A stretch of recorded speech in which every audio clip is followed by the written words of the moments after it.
The new era. और एक बार फिर से इचिरो ओडा अपनी स्टेटमेंट पे खड़ा उतरा और हमारी उम्मीदों पर भी। मतलब इस वक्त इचिरो ओडा ने ये दूसरा चैप्टर निकाला है ब्रेक के बाद और अपनी उस जबरदस्त स्टेटमेंट के बाद भी। और फिर से एक बार इचिरो ओडा ने कमाल कर दिया है। इस वक्त वन पीस बहुत ही ज्यादा बढ़िया चल रहा है। ये चैप्टर भी पिछले वाले चैप्टर की तरह बहुत ही जबरदस्त चैप्टर है। चैप्टर का टाइटल है द न्यू एरा। चैप्टर की शुरुआत होती है ग्रीन बुल वर्सेस स्कैबर्ड से, जहाँ पर मोमोनोसुके ने यामाटो को मना कर दिया है फाइट करने के लिए। मोमोनोसुके खुद लड़ना चाहता है ग्रीन बुल से ताकि वो वानो कंट्री को खुद प्रोटेक्ट कर सके। उसका कहना है कि जब ये लोग यहाँ से चले जाएंगे, तुम यहाँ से चली जाओगी, तब हम वानो को प्रोटेक्ट कैसे करेंगे। हमें इतना स्ट्रॉन्ग तो होना ही पड़ेगा कि हम वानो को प्रोटेक्ट कर सके। और यहाँ पर ये बहुत बुरी तरह से पिट रहे हैं। राइजो को ग्रीन बुल ने पकड़ लिया है और उसके बॉडी से न्यूट्रिशंस अब्सॉर्ब कर रहा है, जिससे राइजो थोड़ा सुकड़ता जा रहा है। बाकी के स्कैबर्ड्स भी ग्रीन बुल पर अटैक कर रहे हैं, लेकिन ग्रीन बुल पर उन अटैक्स का कोई भी असर नहीं हो रहा है। और उसके बाद थोड़ी बहुत फाइट दिखाने के बाद दिखाया जाता है निको रॉबिन और सुकियाकी को। सुकियाकी यानी ओडन का बाप। और उनके साथ इस पर ट्रफलगार लॉ भी है,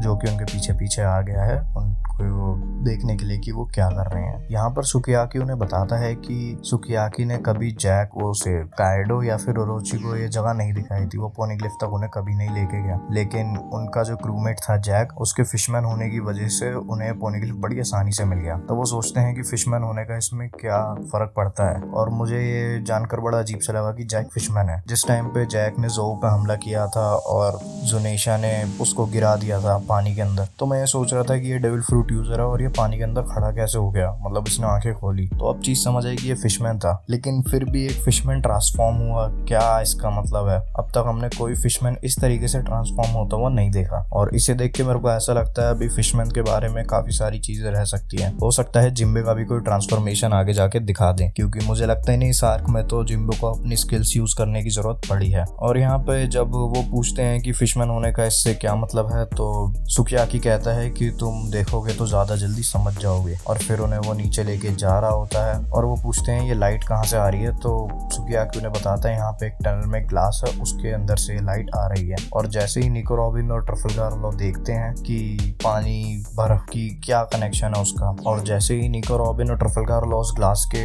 अंदर से देखते हैं तो उन्हें दिखाई देता है एक डूबा हुआ शहर, जो कि वानो ही है। तो वो कहते हैं कि ये वानो है लेकिन पानी में डूबा हुआ है, जो देखकर ये रॉबिन और ट्रफलगार लॉ काफी ज्यादा हैरान होते हैं। सुकियाकी उन्हें बताता है कि ये वानो है लेकिन 800 साल पुराना। 800 साल बीत चुके हैं इस वानो कंट्री को, लेकिन ये अब भी काफी सही सलामत खड़ा हुआ है। जो कि निको रॉबिन देख के कहती है कि ये सी वाटर नहीं है, इसीलिए वानो कंट्री अब तक खड़ी है। यानी अगर ये सी वाटर होता तो अब तक सब कुछ डिस्ट्रॉय हो चुका होता, कुछ भी यहाँ पर नहीं बचता। और आगे सुकियाकी उन्हें बताता है कि अब जो वानो कंट्री है वो किस तरह बनी है। तो जो पुराना वानो था, जो 800 साल पुराना वानो है, तो उसमें वो बताता है कि यहाँ पे एक बहुत बड़ा फूजी माउंटेन था और लोग यहाँ पे रहते थे। आसपास वो वॉल्स नहीं थी जिन पे चढ़ के लूफी और बाकी के मेंबर्स आए थे। वो एक नॉर्मल सा आइलैंड ही था। लेकिन एक दिन अचानक से वहां पर बड़ी बड़ी वॉल्स ग्रो हो गई, जिसने वानो कंट्री को पूरी तरह से कवर कर लिया और एक कुएं की तरह उसे बना दिया, जिससे कि सी वाटर नहीं रेन वाटर वहां पर जमा होता रहा और सिटी डूबने लग गई। इसीलिए वानो कंट्री के लोगों ने कंट्री को अबेंडन कर दिया और उसके बाद जब वो बड़ा सा एक फूजी माउंटेन था, उस पे नई वानो कंट्री बनानी शुरू कर दी। और वो जो नई कंट्री है वही इस वक्त का असली वानो है। और उसके बाद वो लोग पहुंच जाते हैं पोनिग्लिफ की तरफ, जो कि एक रोड पोनिग्लिफ है, साधारण वाला नहीं। तो रॉबिन वहां पर कहती है कि तो ये हमारा तीसरा रोड पोनिग्लिफ है, बस एक पोनिग्लिफ की हमें और जरूरत है, उसके बाद हम लाफ्टेल आइलैंड जा सकते हैं। और फिर वहां पर दिखाते हैं इनकी लोकेशन। ये जो बड़ा सा फूजी माउंटेन है, ये लोग बिल्कुल उसके बॉटम में है, जहाँ पर सुकियाकी ने बताता है कि अभी हमें प्लूटोन के लिए और ज्यादा नीचे जाना पड़ेगा। प्लूटोन जो एशियंट वेपन है, वो आज तक मैंने भी कभी नहीं देखा और ना ही मैं तुम्हें दिखा सकता हूँ। सुकियाकी उन्हें बोलता है कि प्लूटोन को बाहर निकालने के लिए हमें जो वॉल्स हैं इन्हें तोड़ना पड़ेगा और वानो के बॉर्डर्स को ओपन करेगा, अपने नेचुरल डिफेंस को वहां से हटाना पड़ेगा। बिना ये काम करे हम प्लूटोन को बाहर नहीं निकाल सकते। मतलब वानो कंट्री के जो बॉर्डर्स हैं उसे ओपन करे बिना प्लूटोन बाहर नहीं आ सकता। तो रॉबिन ये सुन के हैरान हो जाती है और पूछती है कि तो ओडन ये सारी चीजें जानते हुए भी एशियंट वेपन को रिलीज करना क्यों चाहता था? तो सुकियाकी वहां बताता है कि मुझे नहीं पता कि उसने अपनी जर्नी पे क्या देखा और मैंने तुम्हें सब सब कुछ बता दिया है जो शोगन लाइन में अब तक पास डाउन हुआ है, और मुझे बिल्कुल अंदाजा नहीं है कि ओडा ने अपनी जर्नी में क्या देखा। तो यहाँ जान के मतलब ओडा ने फिर से यहाँ पर वन पीस के लिए हाइप बना दी कि ओडन ने वन पीस में ऐसा क्या देखा जिसकी वजह से वो एशियन वेपन को बाहर निकालना चाहता था। और अगर वो एशियन वेपन को बाहर निकाल भी लेता तो रॉजर फिर भी वहां पर नहीं होता, रॉजर मरने वाला था, लेकिन फिर भी वो एशियन वेपन को बाहर निकालने वाला था। तो क्या ओडन लूफी की तरह बस एक बिना सोचने वाला इंसान था, या फिर उसके पीछे कोई मोटिव था? क्योंकि अगर वो एशियन वेपन को बाहर निकाल देता है और मरीन को उसके बारे में पता चल जाता है तो बहुत सीधी सी बात है, वो पूरी वानो कंट्री को भी डिस्ट्रॉय करने के लिए तैयार हो जाएंगे एशियन वेपन को लेने के लिए। और ग्रीन बुल तो यहाँ पर वैसे भी कह रहा है कि मैं यहाँ पर कितने भी लोग मार सकता हूँ, किसी से मुझे फर्क नहीं पड़ता। और यहाँ पर एक चीज और सोचने वाली है कि अचानक से वॉल्स कैसे ग्रो हो गई, जिसका अजम्पशन मेरे को ऐसा लगता है कि 800 साल पहले जो भी चीज हुई होगी उसके बाद वानो में एशियंट वेपन को छुपाया गया होगा, और ये वॉल्स किसी इंसान ने बनाई होगी जिसके पास कोई डेविल फ्रूट होगा, रॉक जैसे करके, या माउंटेन मतलब किसी इस तरह का जिससे वो स्टोन क्रिएट कर सके, और उसने स्टोन वॉल्स बना दी अपनी डेविल फ्रूट पावर से। ये मेरा अजम्पशन है और मुझे तो ऐसा ही लगेगा कि मेरा अजम्पशन सही साबित होगा। बाकी आप लोग मुझे बताइए कि आपको क्या लगता है कि ये वॉल्स कैसे क्रिएट होंगी, क्योंकि अपने आप कोई वॉल्स कैसे क्रिएट हो सकती हैं एकदम से ग्रो हो गई जमीन में से। तो इसके बाद यहाँ पर दिखाया जाता है वापस से फाइट पे आ जाते हैं ग्रीन बुल वाली पे। वहाँ पर ग्रीन बुल कहता है कि तुम ह्यूमंस मदर नेचर को हरा ही नहीं सकते, मतलब मैं नेचर हूँ खुद, मुझे हराना तुम जैसे लोगों के लिए नामुमकिन है। मोमोनोसुके फिर भी अभी कोशिश कर रहा है कि मुझे मदद मांगने की जरूरत नहीं। यामाटो उससे कहती है कि हमें मदद बुला लेनी चाहिए क्योंकि इस वक्त ग्रीन बुल ने सबको पकड़ लिया है अपने ब्रांचेस से मोमोनोसुके को छोड़ के। लेकिन मोमोनोसुके वही कहता है कि वानो कंट्री को हमें प्रोटेक्ट करना होगा, अब हम ज्यादा तुम पे रिलाई नहीं कर सकते। तो मोमोनोसुके दोबारा से बी गॉन कहता है और ब्लास्ट ब्रेथ का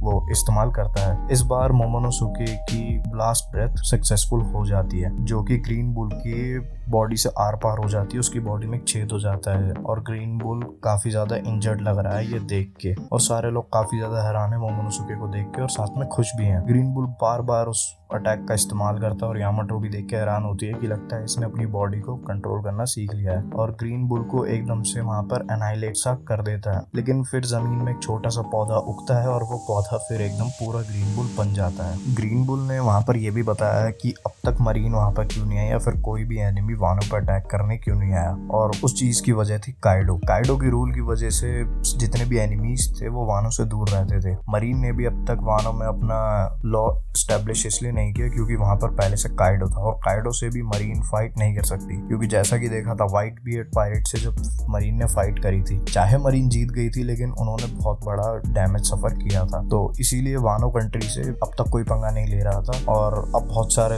सारे एनिमीज यहाँ पर आते रहेंगे, ऐसा इन्होंने नहीं बोला, ये मैं बोल रहा हूँ क्योंकि ग्रीन बुल का मतलब यही है। तो मोमोनोसुके को वो कहता है कि अब बिल्कुल उसे धमकी देता है कि मैं तुम्हारे मुंह से लेके पूंछ तक तुम्हें बिल्कुल मुंह में वो डाल के अपनी ब्रांचेस एकदम खत्म कर दूंगा। फिर एकदम से आसमान में बिजली सी दिखती है, और ये बिजली कोई नॉर्मल बिजली नहीं है, ये कॉन्करस हाकी वाली बिजली है जो कि आसमान में नहीं है, वानो कंट्री के बाहर से चमक रही है। और ग्रीन बुल एकदम से चिल्लाने लगता है और ऐसा लगता है कि उसको बहुत ज्यादा दर्द हो रहा है, और वो वहां पर कहता है रुकने के लिए, और कहता है कि ये सुप्रीम किंग हाकी है, कौन है इससे इस्तेमाल कर रहा है। और ग्रीन बुल को तब एहसास हो जाता है कि ये रेड हेड पायरेट्स हैं और ये पास में ही है। वहां पर शैंक्स के क्रूमेट्स कह रहे होते हैं कि कैप्टन आराम से, ये एकदम से सुप्रीम हाकी का ब्लास्ट मत कियो, जो नए लोग हैं उनकी हालत खराब हो रही है। मतलब शैंक्स के क्रू को भी उसकी हाकी से काफी ज्यादा दिक्कत है, शैंक्स की हाकी इतनी ज्यादा स्ट्रॉन्ग है। और वहां पर शैंक्स कहता है कि मैं तुम्हें डर्टी फाइट करने के लिए एक्यूज नहीं करूंगा, लेकिन तुम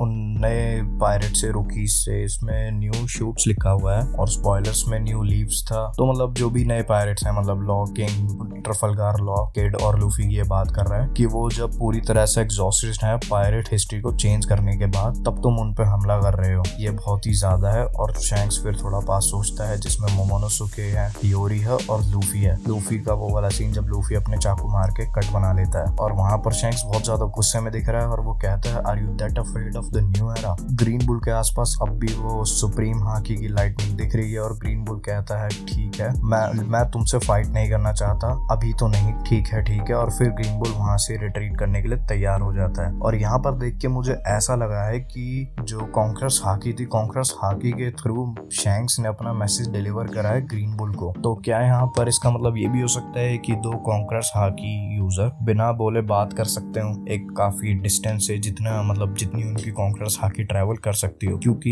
इस सीन में देख के बिल्कुल ऐसा लग रहा है कि शैंक्स ग्रीन बुल से बात कर रहा है अपनी कॉन्करस हाकी के थ्रू। और आगे दिखाते हैं मोमोनोसुके खुशी से रो रहा है क्योंकि ग्रीन बुल वहां से अब जा रहा है वापस। ग्रीन बुल को आगे फाइट नहीं करनी है और फेस्टिवल अब भी लोग एंजॉय कर रहे हैं। और लूफी तो वैसे भी हमेशा बस एंजॉय करता ही रहता है, चाहे वो फेस्टिवल हो, फाइट हो, खाना हो, सब कुछ। तो वहां पर सांजी, जोरो और जिम्बे बैठे हुए हैं और साथ में लूफी भी है। वो बात कर रहे हैं उस फाइट के बारे में। मतलब उन्होंने ग्रीन बुल वाली फाइट को सेंस कर लिया था, लेकिन बस वो खुद ही फाइट करने नहीं जा रहे थे क्योंकि स्कैबर्ड्स और मोमोनोसुके उन्हें संभाल रहे थे। सांजी वहां पर कहता है कि हमें फाइट करने का मौका नहीं मिला और सोरो कहता है कि इन्होंने काफी ज्यादा अच्छी फाइट करी। और जिम्बे वहां पर कहता है कि ये काफी ज्यादा खतरनाक सी हाकी थी जो पूरे आइलैंड पे आई थी। मतलब जो शैंक्स की हाकी की ये बात कर रहे हैं और हैरान होते हैं कि ये पता नहीं कौन है। और लूफी यहाँ पर मुस्कुराकर कहता है कि एक फेमिलियर फेस मेरे सामने आया है। मतलब लूफी यहाँ पर पहचान चुका है कि ये कॉन्करस हाकी किसकी है। लूफी को मालूम है कि वो शैंक्स, और शैंक्स की शिप भी लूफी के डायलॉग बोलने के बाद दिखाई गई और यही हो जाता है चैप्टर एंड। तो ऑल ओवर ये चैप्टर काफी ज्यादा मुझे पसंद आया। इस चैप्टर में काफी ज्यादा